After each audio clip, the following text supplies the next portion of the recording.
Hello students, आज की इस वीडियो में आप सभी का स्वागत है। आज की इस वीडियो में हम जानेंगे कि कैसे आप अच्छा मार्क्स लेकर आ सकते हैं और साथ ही अगर आपने अभी तक कुछ पढ़ा नहीं है तो पर भी आप 60 से 70% मार्क्स लाने में काबिल होंगे। तो हम उन सभी कारणों को तर्क के साथ देखेंगे कि कैसे आप अच्छे मार्क्स ला सकते हैं। तो कैसे कॉपी चेकिंग होती है और कैसे आप अपने उत्तर को अच्छे तरीके से लिख सकते हैं और कैसे आप तैयारी कर सकते हैं जिससे आपको पास होने के लिए पर्याप्त नॉलेज आपके स्टोर हो जाए केवल 1 महीने के अंदर में, ठीक है? तो इन सभी बातों का ध्यान रखते हुए आज का यह वीडियो बनाया गया है। दोस्तों, वीडियो को पूरा ज़रूर देखिएगा, स्किप ज़रूर मत कीजिएगा। अगर आप स्किप करते हैं तो जो मेन पॉइंट्स होंगे हो सकता है आपका छूट जाए और जो साइड फैक्टर हैं वही आपको मिले। इसलिए यह ज़रूरी है कि आप बिना स्किप किए यह वीडियो पूरा देखें। अगर आप कॉलेज के स्टूडेंट हैं या फिर आप बोर्ड एग्ज़ाम देने जा रहे हो, आप सभी के लिए यह इम्पोर्टेंट है। लेकिन यह मेन कॉलेज स्टूडेंट के लिए बनाया गया है क्योंकि हम इसमें जो इवैल्यूएट करने वाले हैं कि आपका तैयारी कैसा हो, यह आपके कॉलेज एग्ज़ाम को ध्यान में रखते हुए बनाया गया है। और जबकि आपके प्रश्न के उत्तर कैसे लिखें, यह आप बोर्ड एग्ज़ाम में भी ध्यान रख सकते हैं और कॉलेज के लिए भी यह इम्पोर्टेंट है, ठीक है? यानी कि कॉलेज और बोर्ड एग्ज़ाम दोनों स्टूडेंट के लिए यह इम्पोर्टेंट है, ठीक है? तो आगे कंटिन्यू करते हैं वीडियो को।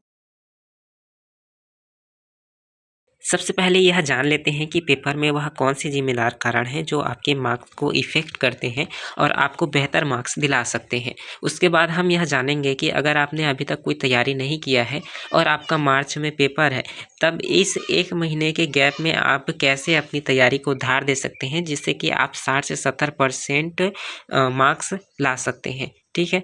तो यहाँ पर हम सबसे पहले कारण को देख लेते हैं कि कौन-कौन से कारण हैं जो कि आपके मार्क्स को इफ़ेक्ट करते हैं। सबसे पहले हम देखते हैं तो पहला कारण है कि आपका एग्ज़ाम का कॉपी चेकिंग, ठीक है? तो अगर आपको पता हो कि कॉपी कैसे चेक की जाती है तो आप अपनी रणनीति को धार दे सकते हैं और अच्छे मार्क्स गेन करने में यह आपका मदद करते हैं। कैसे?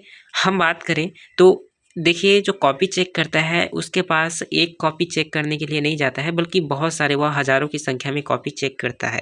इसलिए वो एक-एक शब्दों को ध्यान से नहीं देख पाता है। वह कुछ स्ट्रैटेजी अपनाता है जिसके तहत वह अपने उत्तर को चेक करता है। वह आपकी कॉपी को देखकर ही यह पता लगा लेता है, अंदाज़ा लगा लेता है कि आपका जो आंसर है वह कितनी मार्क्स के लायक है।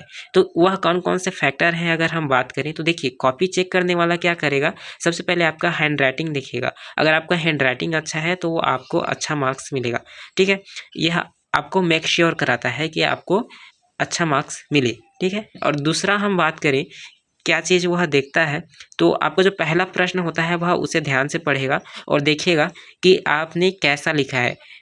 क्योंकि जो उत्तर लिखने वाले होते हैं वही उत्तर पहले में लिखते हैं जो कि उन्हें अच्छे से आता है, ऐसा चेकरों का मानना है। अधिकांश का मानना है, सभी का तो नहीं कहेंगे, लेकिन अधिकांश यह मान के चलते हैं। और इसी पहले प्रश्न के उत्तर के आधार पर जो आपके बाकी प्रश्नों के उत्तर आपने लिखे हैं उसका नंबर भी आपको देंगे। सबसे पहला उत्तर वही लिखें जो आपको अच्छे से पता है और अगर आपको सारे उत्तर अच्छे से पता है तब आप सबसे पहला वह प्रश्न से ही शुरू करें। यानी कि पहले प्रश्न को ही आप पहले उत्तर लिखें, ठीक है? अगर नहीं पता है तो अच्छे से याद है उसी को लिखें, ठीक है? क्योंकि कुछ या अधिकांश शिक्षक आपके पहले उत्तर को अच्छे से पढ़ते हैं और उसी के बाद वह अनुमान लगाते हैं कि कितना मार्क्स आगे आपको देने हैं। यह फर्स्ट इम्प्रेशन जैसा है, ठीक है? आपका राइटिंग अच्छा बनाने की कोशिश करें। अच्छा नहीं बन रहा है तो वो आपको टेंशन लेने की ज़रूरत नहीं है। ठीक-ठाक आप उनको समझ में आ जाए ऐसा आप लिखें, ठीक है? पहला तो उत्तर आप जो लिख रहे हैं वो अच्छे से आपको लिखना ही है। अगर आपको आगे के प्रश्नों के उत्तर नहीं आते हैं या अधूरे आते हैं तब आपको जो याद है उसे प्रश्नों के उत्तर की शुरुआत में लिखें और आगे अपने अनुसार शब्द सीमा को पूरा करने के लिए ऐड करें, ठीक है?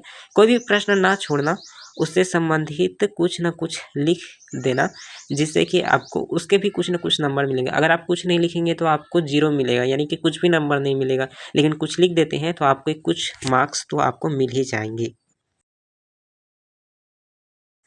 यहाँ पर हमने 2 चीज़ों के बारे में बात की कि आपकी कॉपी कैसे चेकिंग होती है और उसके लिए आपको अपने आंसर को पेपर में कैसे लिखना है।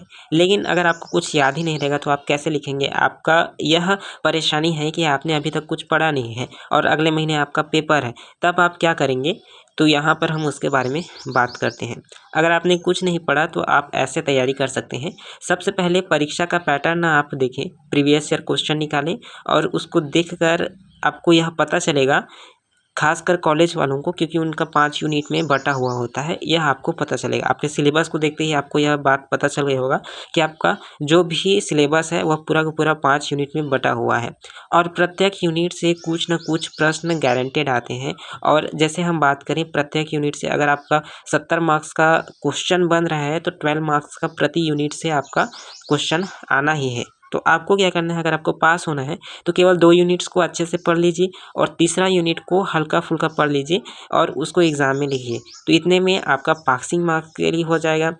और अगर आपको अच्छे से करना है तो आप 3 यूनिट को कर सकते हैं अच्छे से तैयारी इन दिनों। तो आप अपने टाइम को डिवाइड कीजिए और इन 3 यूनिट को अच्छे से पढ़िए और चौथा यूनिट को थोड़ा एक बार देख लीजिए। एक बार जो देखा हुआ है ना, वो अभी आपको पेपर में याद आएगा। 2 यूनिट तो आपको पूरी तरह से याद करना ही है, कुछ भी उसमें नहीं छोड़ना है, कोई भी टॉपिक नहीं छोड़ना है। हाँ, एक टॉपिक छोड़ सकते हैं, जैसे आपका पूरा यूनिट है, उस यूनिट में आपके मान लो 10 के 10 पॉइंट्स दिए हुए हैं, ठीक है? 10 आपके टॉपिक दिए हुए हैं, तो उस 10 टॉपिक में से एक टॉपिक को छोड़ सकते हैं क्योंकि कॉलेज में अथवा करके दिया रहता है ना? और उसी यूनिट से दिया रहता है, तो इसलिए आपको टेंशन लेने की ज़रूरत नहीं रहेगा। यानी कि 9 आपका टॉपिक कवर होना चाहिए, ये आपके लिए एक सहूलियत है, मान के चलिए। इस तरह से आपको पूरे 2 यूनिट को कंप्लीट करना है और 2 यूनिट के कंप्लीट होने के बाद आपका जो तीसरा यूनिट है उस पर ध्यान देना है। अगर आपके पास टाइम बचता है तो आप उसे अच्छी तरह से पढ़ेंगे और उसके बाद जो चौथा यूनिट रहेगा उसे सरसरी तौर पर एक बार देख लेंगे, ठीक है?